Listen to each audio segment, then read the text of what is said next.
لیکن رب تو رب ہے نا، رب کو تو دیکھ رہا ہے۔ حضور صلی اللہ علیہ وسلم نے یہ بھی ارشاد فرمایا کہ جس نے جس رحم سے آنا ہے اس نے آ کر ہی رہنا ہے، اس نے آ کر ہی رہنا ہے۔ آج کل لوگ کہتے ہیں کہ منصوبہ بندی ہونی چاہیے، یہ ہونا چاہیے، فلانا ہونا چاہیے، جو مرضی آپ کروا لیں۔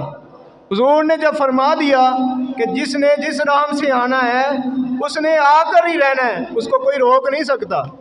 ہم نے ایسے ایسے لوگ بھی دیکھے ہیں کہ جو منصوبہ بندی بھی کروا لیتے ہیں، سب کچھ کروا لیتے ہیں، لیکن پھر عمل ٹھہر جاتا ہے، ان کی اولاد پیدا ہو جاتی ہے۔